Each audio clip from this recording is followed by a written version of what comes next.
cette inauguration de la dernière étape du programme ANRU, Agence nationale pour la rénovation urbaine, qui, depuis des années, a petit à petit transformé, modifié ce quartier de la Morlande où vous habitez et qui nous est cher comme à tous les Avalonnais.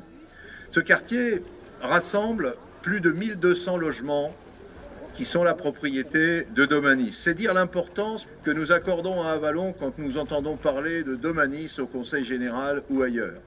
Dès les années 80, le quartier fait l'objet d'une opération DSQ, Développement social des quartiers. Et c'est au cours de cette période que sera installée cette bibliothèque, deuxième bibliothèque de la ville, pour permettre à une grosse partie, et notamment une partie jeune de la population, de profiter des services de la bibliothèque. Cette bibliothèque est aujourd'hui en cours de modernisation et elle est située au cœur du quartier, au cœur de ce nouvel aménagement, pour que nos jeunes et nos moins jeunes, qu'ils viennent de faire leurs courses, qu'ils viennent de l'école, qu'ils viennent de jouer au foot ou de jouer aux boules, aient l'idée de fréquenter la bibliothèque et que ça devienne, avec les commerces, avec la poste, que, encore une fois, la fréquentation de ce centre-quartier et de cette bibliothèque soit naturelle, conviviale et bien entendu au bénéfice de tout un chacun. Nous avons, depuis 2001, engagé une réflexion globale sur le quartier et mobilisé tout à la fois les concours financiers de l'État à travers l'ANRU, de la région, du département, mais aussi Domanis, qui a de son côté conduit parallèlement toute une série de réhabilitations et de rénovations. Dans notre beau pays, quand on inaugure quelque chose, surtout quand ça fait plus de 10 ans que le chantier est en cours, on a tendance à parler chiffres. Et il faut le faire, puisque c'est plus de 13 millions d'euros qui, au total, entre Domanis et la ville d'Avallon et ses partenaires, ont été investis sur ce quartier. Nous avons donc bien fait de transformer ce quartier quand nous le pouvions et quand nous en avions les moyens. Pour ce qui est du quartier de la Morlande ici, la fin de ce programme ANRU ne signifie pas la fin des travaux. Ces travaux-là doivent nous donner confiance dans l'avenir.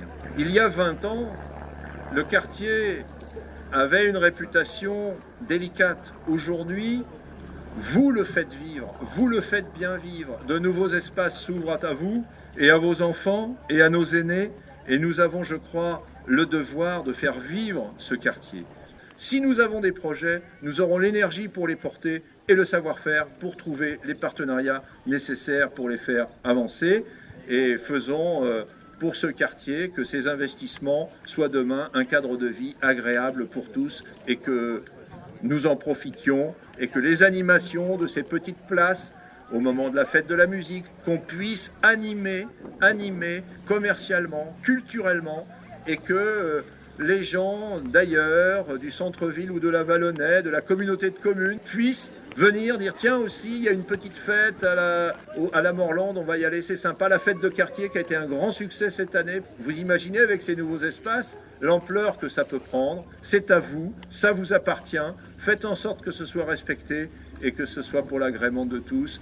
J'ai pas peur de le dire, l'Agence nationale de rénovation urbaine, c'est ce qu'on a inventé de mieux depuis 30 ans en matière de quartier. Pourquoi ? Parce que la politique des quartiers a dû commencer vers les années 80 et on a fait un tas d'actions, ici aussi d'ailleurs. Mais en réalité, on s'est attaqué aux effets et pas aux causes. Et à un moment, je crois que c'était Jean-Louis Borloo qui était aux manettes à l'époque, on s'est dit on ne peut pas continuer comme ça. Un quartier, on ne peut y vivre dans des conditions normales que si on s'attaque au bâti.